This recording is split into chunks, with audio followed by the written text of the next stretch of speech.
धन्यवाद अध्यक्ष महोदय। ये ऑनलाइन गैम्बलिंग मतलब जुआ ही होता है। इसको अंग्रेजी में नाम ऑनलाइन गैम्बलिंग दिया है। माननीय मंत्री जी का मैं जवाब सुन रहा था, अच्छा लगा। कुछ एक चीज़ें जानना चाहता था। उन्होंने कहा ऑथराइज या अनऑथराइज। गैम्बलिंग होता है, ऑथराइज्ड हो या अनऑथराइज्ड हो। लगभग 20 साल पहले सिंगल डिजिट लॉटरियों को बंद कराया गया था। उसकी बहुत बड़ी यहाँ पर मुहिम चली थी, उसके बाद ही हो पाया था।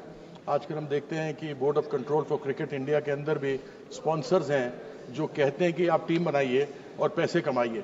ऐसे में अध्यक्ष जी मैं ये जानना चाहता हूं कि अनेकों लोगों ने पैसा जो न चुका पाए आत्महत्या कर ली, घर में ज्वेलरी माँ की चोरी की, उसको बेचा, हत्याएं की। इसको लेकर हमारे जो युवा हैं वो बर्बाद हो रहे हैं। इसलिए इसमें जो माननीय मंत्री जी ने कहा है बिल्कुल सही है कि राज्यों का भी इसके अंदर होता है, लेकिन यह बच्चे हमारे देश के हैं।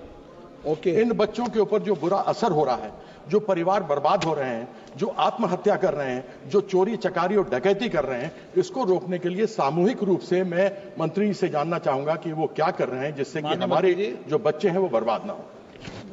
अध्यक्ष महोदय, जैसा कि बताया, जो इंटरमीडिएरी रूल्स हैं उसके अंडर ऑलरेडी एक रूल बना के प्रॉपर जिसमें सेल्फ रेगुलेटिंग बॉडी बन सके, वो rule already draft rules publish हो चुके हैं और उसमें बहुत ध्यान दिया गया है कि जो भी रेगुलेटिंग बॉडी बने वो 5 चीजों पे विशेष ध्यान दे।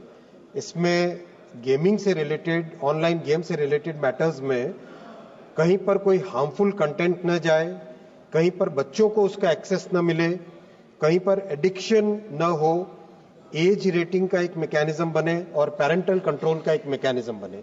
इन सब को ध्यान में रखते हुए ऑनलाइन इंटरमीडिएरी रूल्स के तहत ऑनलाइन गेम्स का रेगुलेशन करने का प्रयास किया गया है। ये बात हमें सबको ध्यान में रखनी ही पड़ेगी कि जो कुछ भी काम करेंगे हम कॉन्स्टिट्यूशनल फ्रेमवर्क के तहत ही कर पाएंगे, माननीय अध्यक्ष जी। और ये बात सच है कि केंद्र सरकार अपनी तरफ से जितने इसमें प्रयास कर सकती है राज्य सरकार के साथ मिलकर ही कर सकती है, क्योंकि ये जो विषय है ये विषय राज्य सरकारों के एम्बिट में आता है, इसीलिए इसको मिलकर ही करना पड़ेगा।